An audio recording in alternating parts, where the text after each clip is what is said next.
So we're going to start today's English lesson by reading chapters 12 and 13. I'm going to read them aloud and you can follow along. You should have read chapter 12 yesterday. So here we have chapter 12. Okay, so this is a chapter about the storm that you should have read after you wrote your own paragraph, but just in case you didn't, here we go. Okay, so chapter 12, the storm. Ros felt safe up on the mountain top, so she spent the next few days and nights perched on the peak.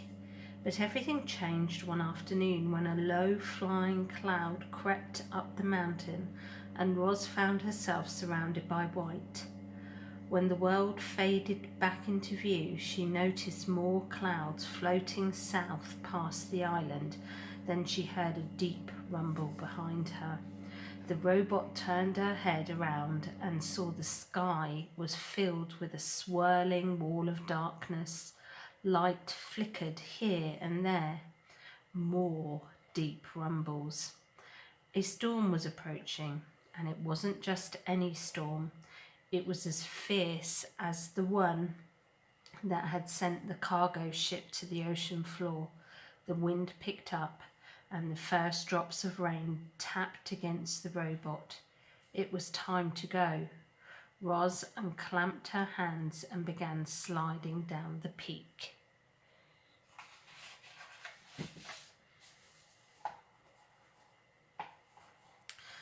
Hot sparks flew from where her body scraped against the leaning slab of stone. As soon as her feet hit soil, she was off and running. The rain fell harder. The wind blew faster. The lightning flashed brighter. The thunder cracked louder. So much rainwater was falling that rushing rivers of runoff started springing up everywhere. Ros splashed down the mountain, searching through the gloom for any kind of shelter. But she should have watched where she was going. Her heavy feet slipped and tripped and tumbled right into a mudslide. Our robot was helpless. The river of mud whisked her downhill, slamming her into rocks and dragging her through bushes and sweeping her straight toward a cliff. Mud was pouring off the cliff like a waterfall.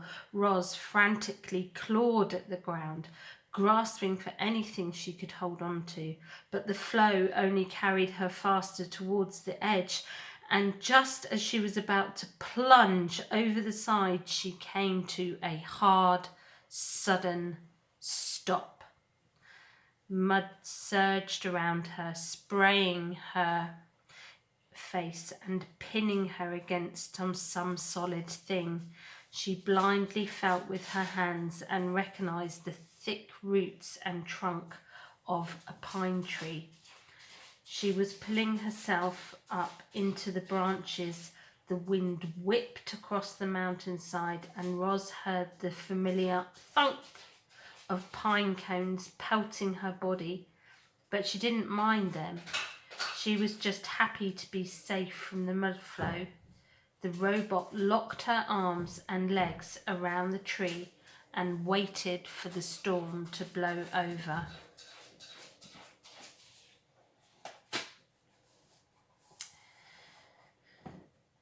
Chapter 13, The Aftermath. Daybreak, and the storm had passed, but the sounds of water were everywhere. The air was filled with dripping sounds of mountain runoff and the sloshing sounds of flooded streams. And then came a very different sound. It was a clang sound made when a robot slips on a wet rock. There were quite a few clangs that morning. As Ros worked her way downhill, she scanned the aftermath of the storm. Giant mounds of mud and debris had formed below the cliffs. The island's central river had crested its banks and spilled into the nearby fields and forests. Some trees had been uprooted. Others were submerged, their upper branches barely poking above the floodwaters, their lower branches swarming with fish instead of birds. After such a storm, you might expect to see animal corpses scattered among all the devastation, but the animals seemed to have survived just fine. Somehow they had known the storm was coming, and they had found shelter long before it rolled in.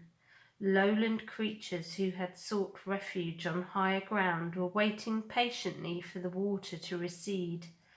Deer were wading through the flooded fields. Beavers were busily collecting a trove of fallen branches. Geese honked in the sky before splashing down into a watery section of the forest. Clearly, the animals were experts at survival. Clearly, the robot was not. Roz was crusted with mud and grit, so she gave herself another good cleaning.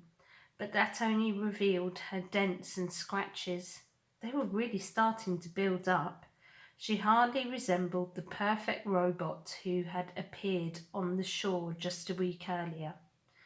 The wilderness was taking its toll on poor Roz, so she felt something like relief when she spotted the quiet hole in the side of the mountain. It looked like a safe place for a robot, so she stomped across the hillside and up to the cave, but never stopped to wonder what might be lurking within.